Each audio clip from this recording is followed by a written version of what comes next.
What is the best ducted fan to get and why? Compared to propellers, ducted fans are incredibly inefficient. Now, ducted fans can get planes going very fast, but you picture them kind of like sixth gear on a car. There's a lot of top-end speed with very little acceleration. Now, it depends what you want to do. So in the context of that, I'm talking about the Parkjet 400 size class, kind of the same stuff you see us flying.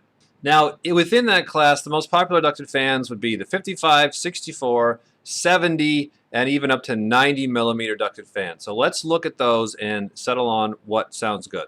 The 55 and even 64 millimeter ducted fans, these are very common because they run on 3-cell batteries. That's the same batteries we're using on all our other stuff, 11 to 12 volts. And they're cheaper, so a lot of the companies end up putting those size ducted fans in their ready-to-fly planes. Now, if you've ever flown one of those, you know that it's very hard to find a ducted fan plane with a 55, usually it's a twin 55, or 64 millimeter setup that really feels good. There are a few out there, but not so many, meaning the plane feels underpowered, and when you go to give it the gas to accelerate, take out of a stunt or whatever, it's just not there. Now the 70 millimeter, there is a little downside in that you now have to move up into a larger battery class, which is a 4-cell, so now you're up to 14, 15 volts. And that may or may not work with your other motors, your other planes that might be too high a voltage, so you might be having to pay for an extra battery. The positive side is the fan is a little bit bigger, and therefore it's getting closer to a propeller size, closer to a 6x4, let's say.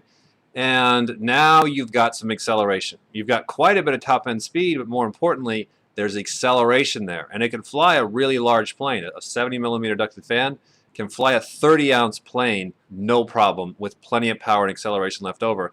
Now you jump up to 90 millimeter or even 120 millimeter. The amount of power and speed and acceleration you're getting out of those motors is really good because, if you look at them, they're now basically propellers. The closer you get to 6-inch diameter propeller, that seems to be the magic number, the more efficient that blade is going to be. But the downside of the 90 millimeter and 120 millimeter is you got to do 6-cell batteries and larger. The voltage is going up, price is going up, weight's going up, size of the plane. So you start getting out of your weight class and out of your budget as well. So you drop down to the 70 millimeter again, and that is where the sweet spot is. Now we've been experimenting with this stuff for years. And we got to say that by far, pants down, the 70 millimeter ducted fan is our favorite. In fact, it's the only type of fan that we fly on our ducted fan jets is the 70 millimeter.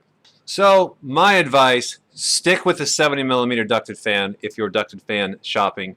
Now, there's a lot more to it. There's a lot of other details and stuff you got to know, of course. This is why we put together the Ultimate RC course. It's 40 modules in order, basically everything you need to know to get into RC, do all this kind of stuff right, have your plane and power system match up. In fact, there is a module on ducted fans, and that is module 30. If you're getting into RC, definitely the Ultimate RC course is for you and will absolutely help you save a lot of time and money. Okay, next Monday we'll be back with another RC YouTube show.